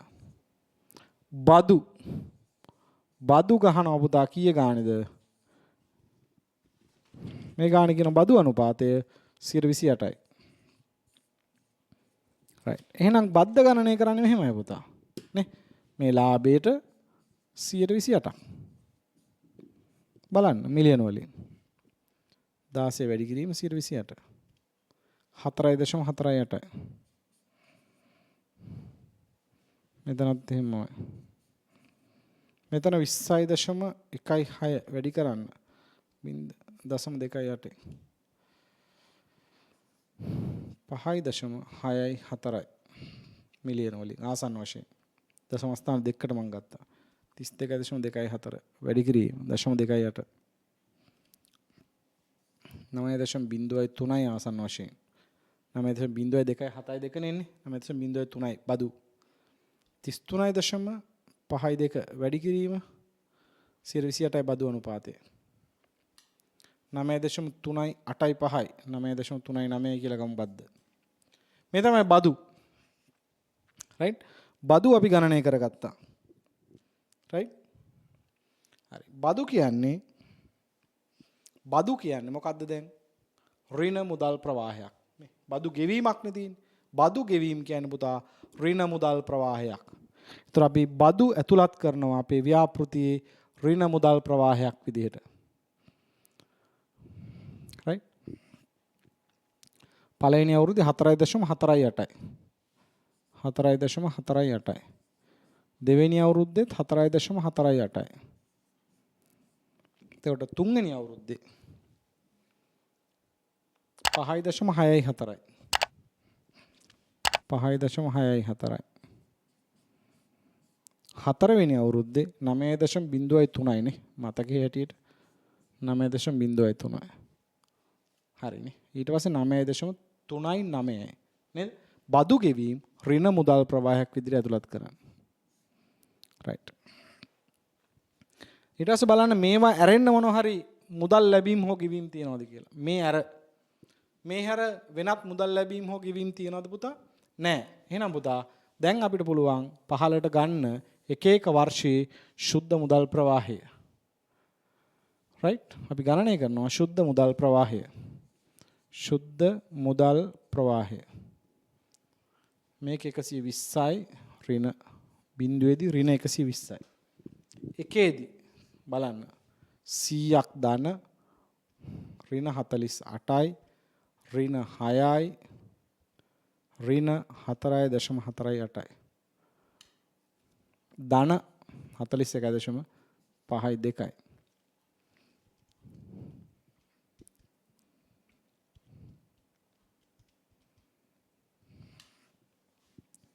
.52 108 ඍණ 51.84 ඍණ 6 ඍණ 5.64 44.52 112 ඍණ 53.76 ඍණ 6 ඍණ 9.03 43.21 76 ඍණ 36.48 ඍණ 6 ඍණ 9.39 24.13 at 15% discount factor අපිට NPV ගණනය කරන්න කියන්නේ right දැන් ඔයාලට මේ අතට ගණනය කිරීම අපහසු නම් අපිට පුළුවන් වැඩක් කරන්න අපි මේ අතරක් ගණනය කරන්න පුරුදු වෙමු at 15% discount factor බිඳුවේදී නම් එකයි පළවෙනි අවුරුද්දේ හරි දැන් 115 යටතේ වට්ටම් සාධකේ හොයමු අපි නේ වට්ටම් සාධක වගෝ තියෙනවා 115 යටතේ වට්ටම් සාධකේ ඕනේ යම් නිශ්චිත වර්ෂයක් අවසානයේනේ මේ තියෙන්නේ නේ මේ තියෙන්නේ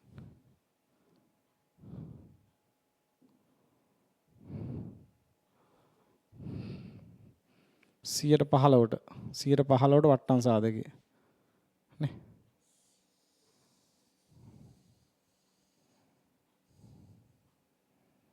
වට්ටම් සාධකය 15ට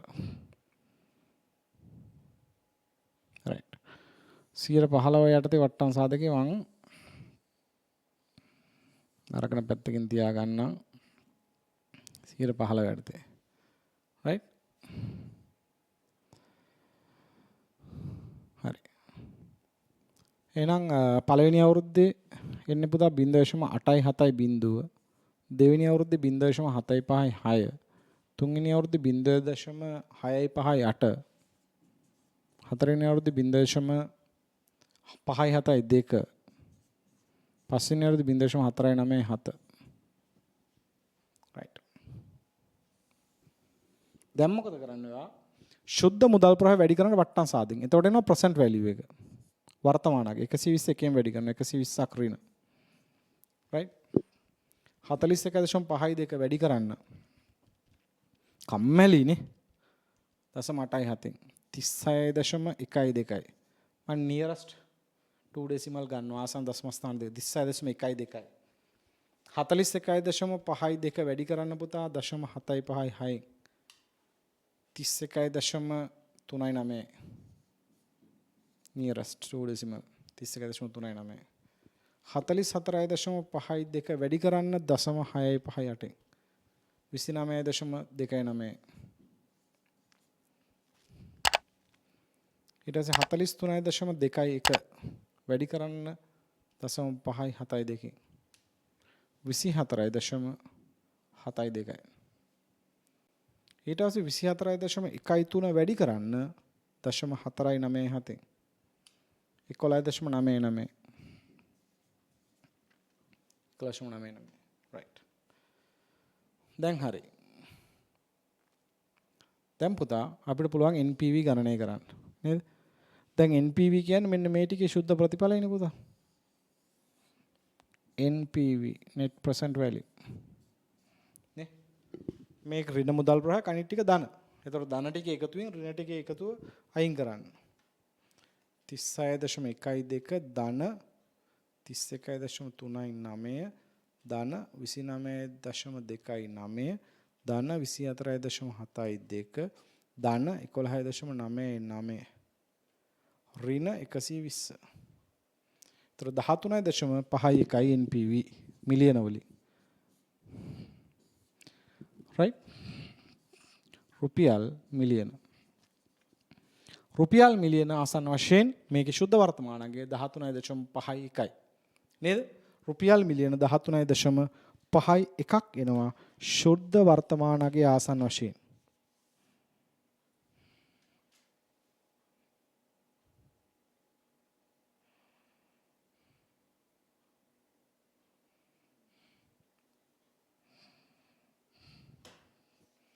right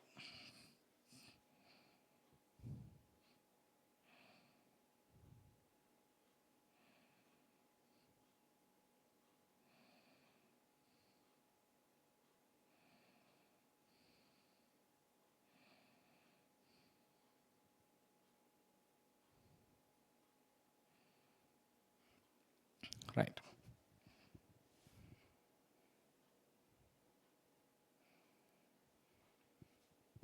right අපි මුදල් ප්‍රවාහයන් 112 ඍණ 53.76 ඍණ 6 ඍණ 9.03 .21 වැඩි කිරීම 0.572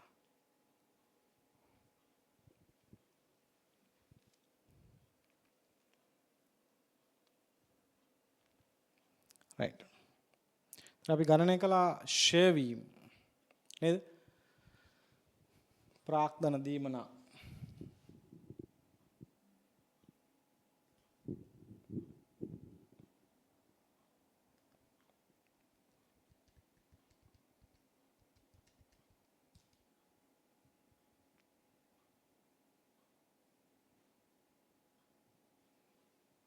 right පුංචි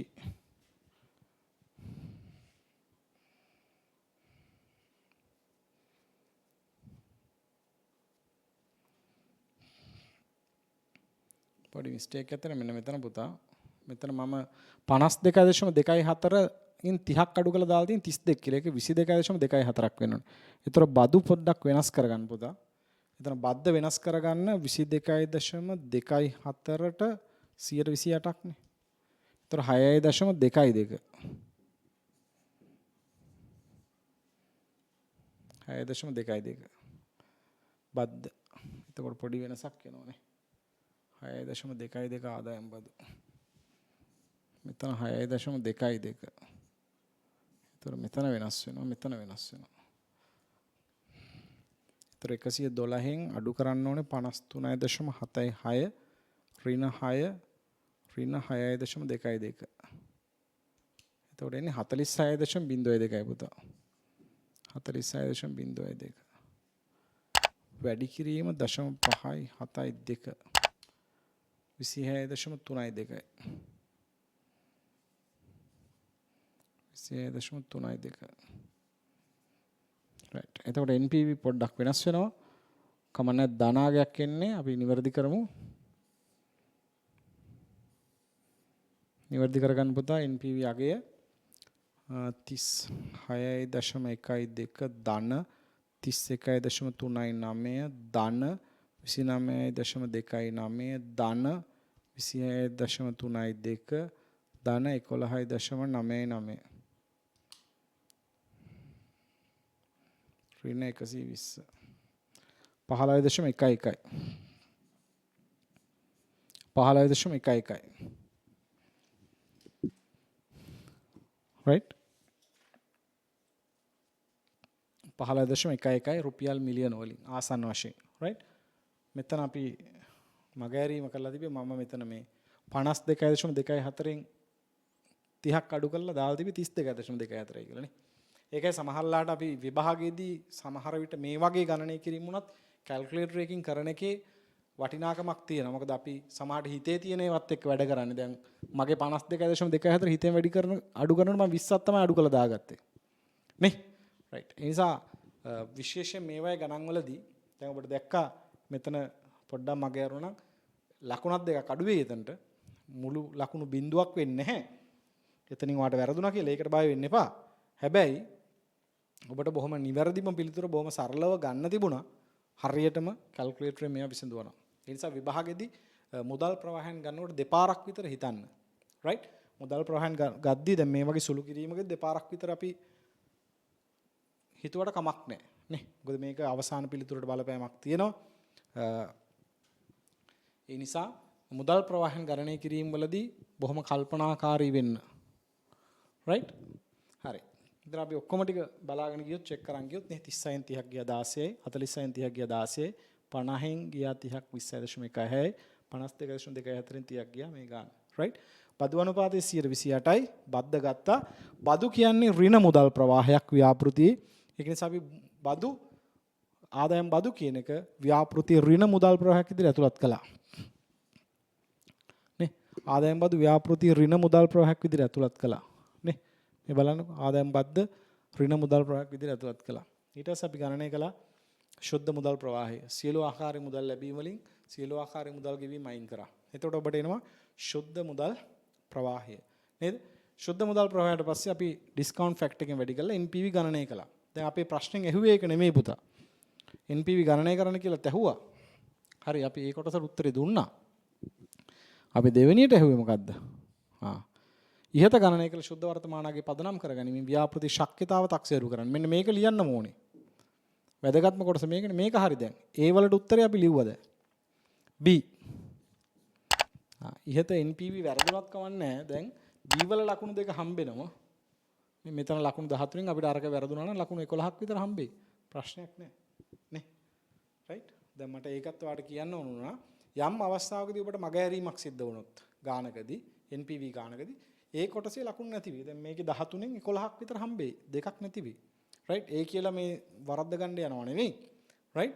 ඒකයි මම කිව්වේ අනිවාර්යෙන් කැල්කියුලේටරේ පාවිච්චි කරන්න. දෙපාරක් විතර ගණනය කිරීම කරලා බලන්න. මොකද මේකට ලකුණු 30ක් විනාඩි 30ක් තියෙනවා. ලකුණු 15කට විනාඩි 30කට ආසන්නව තියෙනවා විනාඩි 27ක්. ඒ නිසා ඒ කාලෙදී කැල්කියුලේටරෙන් සාමාන්‍ය දෙපාරක් විතර ගණනය කිරීම කළා දැම්මට කමන්නේ නැහැ. මොකද විභාගයේදී ඔබ ඉන්න මානසිකත්වයත් එක්ක ඔබේ අතින් වැරදි සිද්ධ වෙන්න තියෙන ඉඩකඩ වැඩි.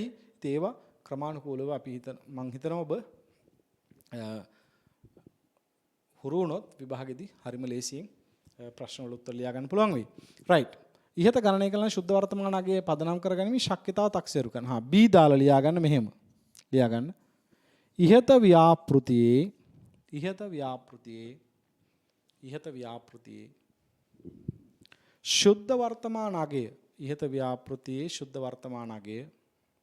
ඉහත ව්‍යාපෘතියේ ශුද්ධ වර්තමානයේ ධන අගයක් ගන්නා බැවින් ඉහත ව්‍යාපෘතියේ ශුද්ධ වර්තමානයේ ධන අගයක් ගන්නා බැවින් ඉහත ව්‍යාපෘතියේ ශුද්ධ වර්තමානයේ ධන අගයක් ගන්නා බැවින්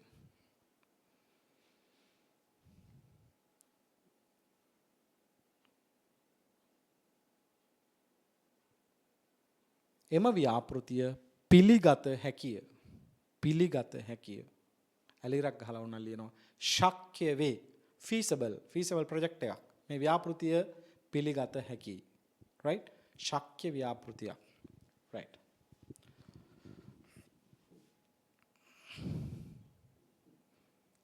අපි යනවා ඊට පස්සේ මේකේ 10 වෙනි ප්‍රශ්නෙට පුතා 10 වෙනි ප්‍රශ්නේ 10 වෙනි ප්‍රශ්නෙට ලකුණු 20ක් තියෙනවා 13යි පළවෙනි කොටසට දෙවෙනි කොටසට ලකුණු 7යි right දැන් බලන්න සීමා සහිත RPC සමාගම අඛණ්ඩ නිෂ්පාදන ක්‍රියාවලියකින් X නිෂ්පාදනය විකුණු ලබයි right අපෙන් ඉල්ලන්නේ මොකද්ද සමානුපාතිකයක හා පෙරසරි පිරිවැය දක්වන ප්‍රකාශනය පිළිල කර පෙරසරි ගිණුම් පිළිල කරන්න නිෂ්පාදන පිරිවැය ගිණුම් ප්‍රකාශනය පිළිල කරන්න වෙනවා නොනිම වැඩ තියෙනවා කියලා පේනවා ගාන දිහා බැලුවාම right ගාන පැහැදිලිව බලනවා අඛණ්ඩ නිෂ්පාදන ක්‍රියාවලිය කරා X නිෂ්පාදන විකුණු ලබයි එහිදී නිෂ්පාද සම්පූර්ණ වන තුරු එක් පෙරසරියකින් ඊළඟ පෙරසරිය නිෂ්පාදන මාරු කරනු ලැබේ පළවෙනි පෙරසරිය සම්බන්ධව පළවෙනි පෙරසරියට තමයි තොරතුරු දීලා තියෙන්නේ right හරි අපි එහෙනම් ඉස්සෙල්ලා මේකේ චිත්‍රය අඳගමුනේ වඩා හොඳ දේ තමයි මේකේ චිත්‍රය අඳ ගන්න එක right පළවෙනිම වැඩේ තමයි කරන්න ඕනේ පුතා චිත්‍රය අඳ ගන්න ඕනේ පෙරසරියක් ආවනම් පින්තූරේ අපි ඉස්සෙල්ලා අඳගත්තොත් අපිට වැඩේ ලේසි වෙනවා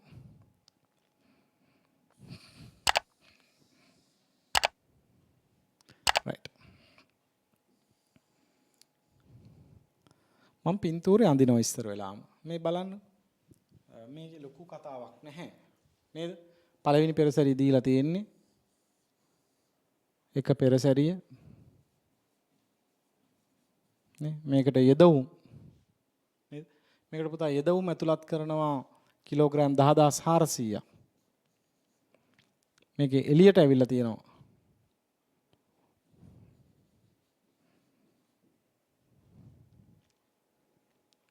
නිමිතෝගේ ඇවිල්ලා තියෙනවා නිමිතෝග 7620යි නොනිමි තියෙනවා 1800යි. නොනිමිතෝගේ කිලෝග්‍රෑම් 1800 මාස අවසානයේ නොනිමි තියෙනවා 1800ක්. එතකොට මේ දෙකේම එකතු කීයද? 1800 ධන 7620 9420යි. හරි. මේකේ සාමාන්‍ය හානිය කීයද? සාමාන්‍ය අපිට කියන ද්‍රව්‍ය යෙදවුම් වලින් 5%යි. එහෙනම් 10400න් 5%ක්.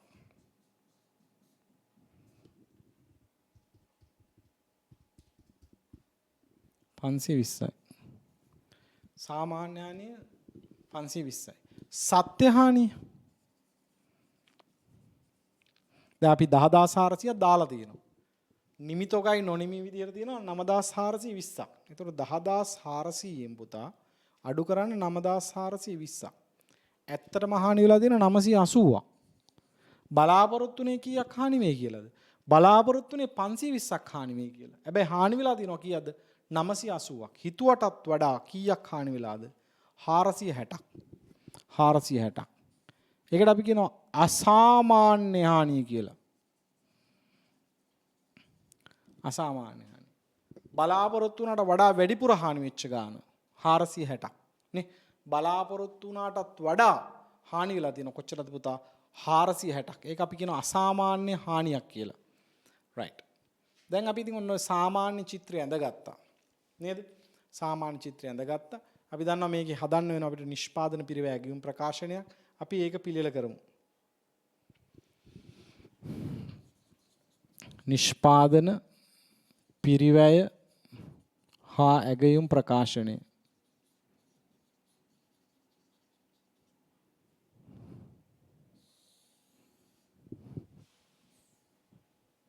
රූල් 15ක් විතර පල්ලෙහාට ගහන්න පුතා.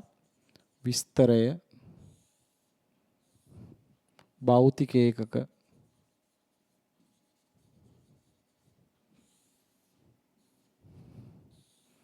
සමානුපාතික ඒක කීයක් ගන්න වෙනවද මේ ගානේ හැටියට? ද්‍රව්‍ය තියෙනවා, ශ්‍රමය තියෙනවා, විචල්්‍ය පොදු කාර්යය තියෙනවා. එහෙනම් 3යි. ද්‍රව්‍ය, ශ්‍රමය, විචල්්‍ය පොදු කාර්යය. අපි අන්තිමේට පොඩි කොලම් එකක් කොටුවක් තියාගන්න අපේ පොඩි පොඩි වැඩ කරගන්න ඕනවට. නේද? සමානුපාතික ඒක. ද්‍රව්‍ය, ශ්‍රමය, විචල්්‍ය පොදු කාර්යය. හරි. එතකොට අපේ විස්තරේ ගානේ තියෙනවා.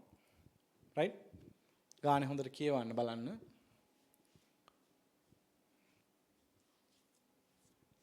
අපි ඉස්සෙල්ලාම පිළිල කරනවා නිෂ්පාදන ප්‍රකාශනය. දැන් ඔයාලට මතකයි පෙර සැරේවල අපි කතා කළා නේ නිෂ්පාදනය. නිෂ්පාදන ඉස්සෙල්ලාම දාන්නේ මොකද්ද පුතා? නිමිතෝගය. නිමිතෝගය මේ ගානේ කීයද? නිමිතෝගය පුතා මේ 7620යි. නිමිතෝගේ නේ. නිමිතෝගේ 7620යි. එතකොට ඒක 100%ක් සම්පූර්ණ කරලා තියෙන පුතා. නේද? නිමිතෝගේ 100%ක් සම්පූර්ණ කරලා තියෙන්නේ. නේද? නිමිතෝගේ ද්‍රව්‍ය ශ්‍රමයේ පොදු කාර්ය වලින් 100%ක් සම්පූර්ණ කරලා. ඒක නිසා ඒකේ සමානුපාතික ඒකකත් 7620ම තමයි. ද්‍රව්‍ය ශ්‍රමයේ පොදු කාර්ය හැම පිරිවැය අයිතමයකින්ම 100%ක් නිම කරලා තියෙන නිසා සමානුපාතික ඒකකත් 7620යි. මොකද භෞතික ඒක වැඩි කරා නිමවුම් ප්‍රශතෙන්. 7620 100%ෙන් වැඩි කරාම එන්නේ 7620මයි. අවසාන නොනිමි. අවසාන නොනිමි කීයක් තියෙනවද පුතා? අවසාන නොනිමි තියෙනවා 1800ක් නේ. අවසාන නොනිමි 1800ක් තියෙනවා. එහෙනම් අවසාන නොනිමි 1800 භෞතික ඒකක. සමානුපාතික ඒකක මේ බලන්නකෝ. ද්‍රව්‍ය වලින් 100%යි. එහෙනම් 1800 100%ෙන් වැඩි කරොත් 1800ම තමයි.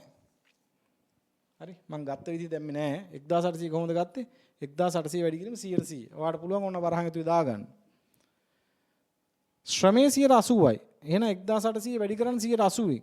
නේ 1800 වැඩි කරන්න 180යි. කීයද? අපි කැල්කියුලේටරෙම ගහලා ගන්නවා. 1800 වැඩි කිරීම 180.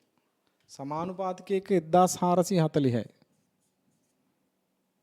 ඊට පස්සේ ඊළඟ එක 160යි. එහෙනම් 1800 වැඩි කරන්න 1800 වැඩි කරන් 160න් 1080යි. ඊට පස්සේ අසාමාන්‍ය හානිය. මොකද මේ දෙකේ එකතුව සත්‍ය නිමවුම නේ. අය පෙරසරියක බලන්න අනිවාර්යයෙන්ම. right? පාස් පේපර් එකේදී මම ඒ ගැන වැඩි සාකච්ඡා කරන්න බලාපොරොත්තු වෙන්නේ නැහැ. ඔබට මතකයි දැන් මේ තියෙන සත්‍ය නිමවුම. නිමිතෝගයයි අවසාන වෙන මේක තුන සත්‍ය නිමවුම. අසාමාන්‍ය හානියක් වෙලා තියෙනවා නම් මේ ඇත්ත නිමවුමට වඩා බලාපොරොත්තු වෙච්ච නිමවුම ලොකුයි. ඒක නිසා අසාමාන්‍ය හානි එකතු කරනවා. අසාමාන්‍ය හානියක් තිබ්බ කීයද පුතා මේ ගානේ? 460ක්. අසාමාන්‍ය හානි 460යි. හානිය වෙලා තියෙන අවසාන මොහොතේ හින්දා. විශේෂයෙන් කිව්වේ නැත්නම් අපි උපකල්පනය කරනවා ක්‍රියාවලිය අවසානයේදී කියලා. 460යි. ඒක එකතු කරනවා. ඒක එකතු කරාම එනවා පුතා අපේක්ෂිත හොඳ ඒකක. නේද? මුළු සමානුපාතික ඒකක නැත්නම් අපේක්ෂිත හොඳ ඒකක. අපේක්ෂිත හොඳ ඒකක. සත්‍ය නිමවුමට අසාමාන්‍ය හානි එකතු කරා. එතකොට එනවා අපේක්ෂිත හොඳ ඒකක. දැන් එකතු කරලා ගන්න බලන්න. right? 7620 ධන 1800 ධන 460 9880යි. 7620 ධන 1440 ධන 460 9520යි. 7620 ධන 1080 ධන 460 9160යි. ඔන්න අපේක්ෂිත හොඳ එක. right? ඊගාට පිරිවැය. පිරිවැය. කාලච්ඡේදයේ පිරිවැය. ඉස්සෙල්ලම දානවා කාලච්ඡේදයේ පිරිවැය. මේකේ ආරම්භ කරනෝනේ මිනෑ මේ ගානේ. කාලච්ඡේදයේ පිරිවැය 13,10,920යි. 13,10,920යි. ද්‍රව්‍යවල 13,10,920යි. 13,10,920යි. ඊට පස්සේ ශ්‍රමය 7,42,560යි. 7,42,560යි. විචල්්‍ය පොදු කාර්යය 2,83,960යි. අපි දන්නවා පිරිවැය වලින් අඩු කරනවා අපි මොකද්ද? සාමාන්‍ය හානි සුන්බුන්නගේ. මේ ගානේ සාමාන්‍ය හානි කීයද පුතා? සාමාන්‍ය හානි බලාපොරොත්තු වෙච්ච හානි 520යි. ඒකේ සුන්බුන්නගේ අඩු කරනවා. 520. සුන්බුන් විකුණන්න පුළුවන් කියන 70 ගානේ කිලෝග්‍රෑම් එක. නේ? 520යි සාමාන්‍ය හානිය වැඩි කරන්න 70.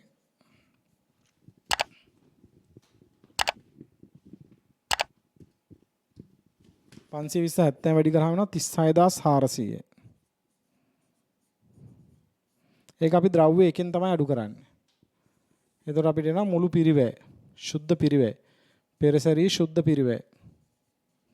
පෙරසරී සුද්ධ පිරිවැය එනවා. 13,10,920 13,10,920 ඍණ 36,400 12,74,520යි. 7,42,560යි.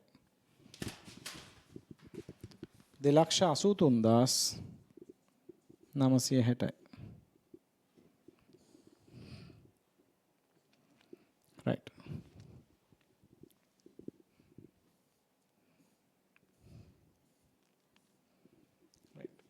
දැන් අපිට ගණනය කරන්න පුළුවන් ඒකකයක පිරිවැය.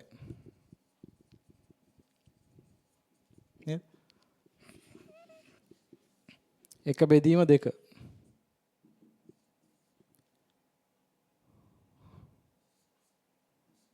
දෙක බෙදීම එක. රයිට්? මුළු පිරිවැය බෙදනවා සමානුපාතික එක ගණනේ. මුළු පිරිවැය බෙදනවා සමානුපාතික ගණනේ. 1,74,520 බෙදීම 9,880. 129යි ද්‍රව්‍ය පිරිවැය. ඒකකයක ද්‍රව්‍ය පිරිවැය. 7,42,560 බෙදනවා 9,520. 78යි. 2,83,960 බෙදනවා 9,160. 31යි. ඒ කියන්නේ ඒකකයක ද්‍රව්‍ය ශ්‍රමයේ පොදු කාර්යය තුනම එකතු වුණොත් ඒකකයක පිරිවැයනවා 238ක් රුපියල්. ඒකකයක ද්‍රව්‍ය පිරිවැය 129යි, ශ්‍රම පිරිවැය 78යි, විශාල පොදු කාර්යය 31යි, 238යි. හරි. දැන් අපිට ඇගීම කරන්න පුළුවන්. නේද පුතා? දැන් අපි ඇගීම කරනවා. ඇගීම කියන්නේ මේවා වැලියු කරන්න ඕනේ දැන්. ඇගීම. ඉස්සලම නිමිතෝගය. නිමිතෝගය නම් ලේසි අගය කරන්න. ඒ පුතා නිමිතෝගය gediya පිටින් තියනවා කීයක්ද? නිමිතෝගය 7620යි. 7620යි. එකක් අගය කරනවා කෙලිම 238 ගානේ.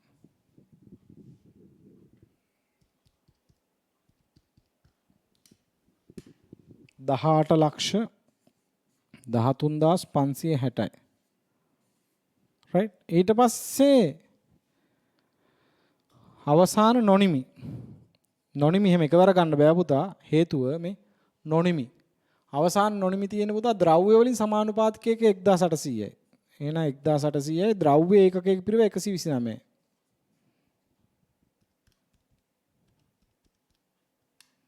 දෙලක්ෂ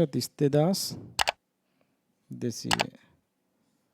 ශ්‍රමයෙන් තියෙන පුතා සමානුපාතික ඒකක 1440යි. එහෙනම් 1440 වැඩි කරනවා ඒකකයක ශ්‍රම පිරිව 78යි. 1440 වැඩි කිරීම 78. 1,12,320යි. පොදු කාර්යවල 1080යි සමානුපාතික ඒකක. පොදු කාර්යවල ඒකකයක පිරිව 31යි. එහෙනම් 1080 වැඩි කරනවා 31කින්. එතකොට එනවා 33,480යි. 33,480 දන 1,12,320 ධන 2,32,200. එතකොට එනවා ඔක්කොම 3,78,000යි නොනිමි තොගය. අවසාන වශයෙන් අපි වැලියු කරනවා පුතා අසාමාන්‍ය හානිය. අසාමාන්‍ය හානිය. අසාමාන්‍ය හානිය ඒකේ 3න්ම 460 ගානේ පුතා. ද්‍රව්‍ය ශ්‍රමයේ පොදු කාර්යය. ඒකින්ද අපිට කෙලින්ම 1,460ක් වැඩි කරනවා පුතා කීයෙන්ද? 238න්. නේ මේ හොඳට ඉගෙනගෙන තියෙන දැන් 460 වැඩි කරනවා 238න් 1,09,480. රයිට්? 1,09,480. රයිට්. මෙතන ඉවර වෙන්නේ නැහැ ගාන. අපිට කියනවා ඒකේ පෙරසැර එක ගිණුමක් පිළියෙල කරන්න කියලා. වෙන මොකුත් ගිණුම් අහන්නේ නැහැ. අසාමාන්‍ය හානි ගිණුම මේව අහන්නේ නැහැ. හැබැයි පෙරසැර එක ගිණුම පිළියෙල කරන්න ඕනේ. අනෙක් ගිණුම හොන ඒකත් හදන්න ඕනේ. මේක ගහන පෙරසැර එක ගිණුම විතරයි. පෙරසැරි එක ගිණුම.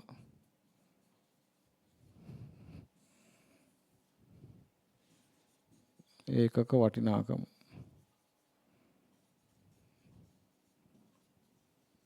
දැන් පෙරසැරි ගිණුම් තැබීම මතකයිනේ. මුලින්ම කරන් සියලු පිරිවේ හර කරනවා. ද්‍රව්‍ය. ද්‍රව්‍ය එක. ද්‍රව්‍ය වල පිරිවේ මම ගාන බලාගෙන දාන්න ප්‍රශ්න පත්‍රේ. ද්‍රව්‍ය එක කිලෝග්‍රෑම් 10,400යි. පිරිවේ 13යි 10යි 920යි. ශ්‍රමය 7,42,560යි. විචල්්‍ය පොදු කාර්යය 2,83,960යි. ඔන්න සියලු පිරිවැය. ඔච්චරයි තිබ්බ පිරිවැය. ඒ පිරිවැය ටික හරකලා. ඊට සාමාන්‍ය හානිය. සාමාන්‍ය හානිය. සාමාන්‍ය හානිය 520යි. සාමාන්‍ය හානිය 520යි. ඒකේ සුද්ධ උපලබ්ධියගේ සාමාන්‍ය සුද්ධ උපලබ්ධියගේ අපි ගණනය කරගත්තා. මේ තියෙන පුතා 36,400යි. ඒක පෙරසැරි ගිණුමේ බැරට සටහන් කරන්න ඕන. සාමාන්‍ය හානිය ගිණුම හර පෙරසැරි ගිණුම බැර. ඊට පස්සේ නිමිතොගය. නිමිතොගයට මාරු කරා 7620ක්. නිමිතොගේ වැලියු කරා පුතා. ඒ ගාන දාන්න ඕන. නිමිතොගයට මාරු කරපු ගාන කීයද? 1813560යි. 1813560යි. 1813560යි. අසාමාන්‍ය හානියක් තිබ්බා 460ක්. ඒක වැලියු කරා පුතා. අසාමාන්‍ය හානිය 1,09,480යි මේ. අසාමාන්‍ය හානිය 1,09,480යි. නොනිමි අවසාන නොනිමි තිබ්බ 15ට ගෙනියන්න 1,800.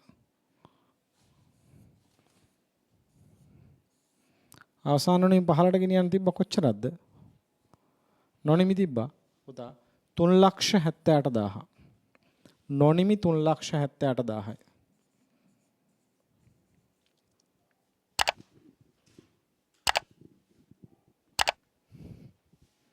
10,400 520 ධන 7,620 ධන 460 ධන 1,800 10,400ට ඔන්න බැලන්ස් වෙනවා ඒකක.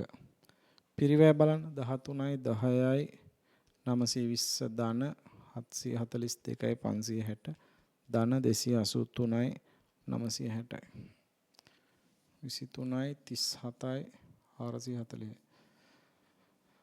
බලමු මේ පැත්තත් එහෙම වෙනවද කියලා. 36400යි ධන 18යි 13යි 560යි ධන 109යි 480යි ධන 378යි 23යි 37යි 440යි. නේ පෙරසරි ගිනෝ පිළිල කරා. රයිට්. ඉතින් ලකුණු 13ක් එතන තිබුණා. නේද? ලකුණු 13ක් එතන තිබුණා. එතකොට මම හිතනවා මේ ප්‍රශ්න පත්‍රය අපි හැම ප්‍රශ්නයක්ම වගේ සාකච්ඡා කළා. මම මේ ප්‍රශ්න පත්‍රයේ අයවැය ගණන් දෙකක් හැදුවේ නෑ පුතා. ඒක මම තියරි වල සාකච්ඡා කරලා තියෙන මේ ගණන් දෙක මේ වීඩියෝ එකට නැවත බලන්න පුළුවන්. අවසාන වශයෙන් මේකේ දෙවෙනි කොටසේ ලකුණු 7ක ප්‍රශ්නයක් තියෙනවා. Decision tree. මම තීරණ රුක් සහ ගෙවීම් වගු වලට අදාළ සියලු ප්‍රශ්න පත්‍ර වල ඔක්කොම ප්‍රශ්න ටික පුතා එක වීඩියෝ එකකින් කරනවා. ඒ නිසා මම ඒක මේ වෙලාවේ සාකච්ඡා කළේ නැහැ. එහෙනම් අපි මේ ප්‍රශ්න පත්‍රයේ ඒ ලකුණු 7 ඇරුණාම ලකුණු 93ක් සාකච්ඡා කළා. බජටින් වල ප්‍රශ්න දෙක මම කලින් තියරි වීඩියෝ වලදී සාකච්ඡා කරලා තියෙනවා. එතකොට ඔබට දැන් ප්‍රශ්න පත්‍රය දිහා බැලුවට පස්සේ ඔබට දැන් තීරණය කරන්න පුළුවන් මේ ප්‍රශ්න පත්‍රයේ බර ප්‍රමාණය කොහොමද, විභාගයට Taman දැන් කොච්චර සූදානම්ද කියන එක. ඉතින් ඔන්න පළවෙනි ඇසෙස්මන්ට් එක දැන් ඔබට කරගන්න පුළුවන්. මේ ප්‍රශ්න පත්‍ර සාකච්ඡාව ඔබ හොඳට බැලුවා නම්, ඔබ ප්‍රශ්න පත්‍රය දැන් කරන්න උත්සාහ කළා නම් දැන් ඔබට පුළුවන් ඊළඟ වීඩියෝ එක බලන්න කලින් තනියම 2020 ජූලි ප්‍රශ්න පත්‍රය කරන්න. ඊළඟට මම සාකච්ඡා කරනවා 2020 ජූලි ප්‍රශ්න පත්‍රය. ඉතින් මම හිතනවා ඔබ මේකෙන් හොඳ අත්දැකීමක් ගන්න ඇති. විභාග ප්‍රශ්නයකදී අපිට මුණ දෙන්නේ කොහොමද? විභාගයේදී අපිට මේ ප්‍රශ්න පත්‍රය හොඳට කරගන්න පුළුවන් වෙනවද? අපිට එන අභියෝග මොනවද? මොන වගේ තැන්වලදීද අපි තව ටිකක් තියරි ඒව බලන්න ඕනේ නේද?